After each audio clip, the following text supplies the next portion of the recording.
এক ছোট গ্রামে বাস করত রোহিত এবং তার পরিবার। তার বাবা কৃষক ছক দিন রাত পরিশ্রম করত যেন রোহিত বড় হয়ে একজন ডাক্তার হতে পারে। আমি ডাক্তার হব। বাবা আমার জন্য এত পরিশ্রম করছেন। ছেলে, পড়াশোনা করো, তোমার স্বপ্ন পূরণ হবে।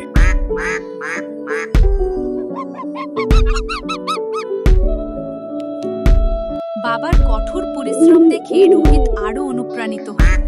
প্রতিটার হাঁটতে হাঁটতে স্কুলে যেত, কখনো ক্লান্ত হতো না। বাবা এত পরিশ্রম করছেন, আমি হাল ছাড়তে পারবো না। তুমি সত্যিই প্রেরণামূলক।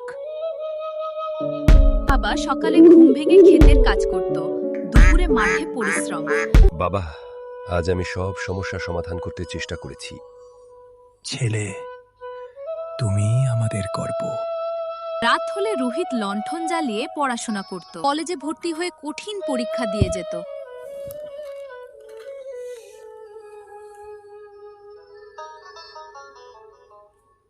বাবার ত্যাগের জন্য রোহিত আরও পরিশ্রমী হলো। বাজারে ছোটখাটো কাজ করে বই কিনত। রোহিত কঠোর অধ্যবসায়ের ফল পেতে শুরু করলো। হাসপাতালে প্র্যাকটিসে সে সব রোগীর সেবায় মনোনিবেশ করত। রোহিত, তুমি অসাধারণ। বাবা, আমি চেষ্টা চালিয়ে যাব। আমি ডাক্তার হব। তোমার কঠোর পরিশ্রম তোমাকে সফল করবে। একদিন বড় ডাক্তার হবে। বাবার জন্য আমি সবাইকে সাহায্য করব। শেষে রোহিত একজন যোগ্য ডাক্তার হয়ে গ্রামে ফিরে এলো। বাবা গর্বিত এবং গ্রামবাসী আনন্দে ভরে উঠল। বাবা, আমি ডাক্তার হয়েছি। আপনার ত্যাগ কখনো বৃথা যায়নি। ছেলে, তুমি আমাদের স্বপ্ন সত্যি করেছ। রোহিতের গল্প প্রমাণ করল বাবা মায়ের ত্যাগ, কঠোর পরিশ্রম এবং স্বপ্নের পেছনে অনল চেষ্টাই সত্যিকারের সাফল্যের চাবিকাঠি। আমি স্বপ্ন দেখেছিলাম, আর আজ সেই স্বপ্ন সত্যি হলো। আমার ছেলে, তুমি সত্যিই গর্বের যোগ্য।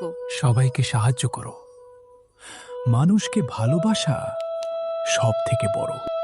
এই সংস্করণে বাবার পরিশ্রম ও ত্যাগের গুরুত্ব স্পষ্টভাবে দেখানো হয়েছে।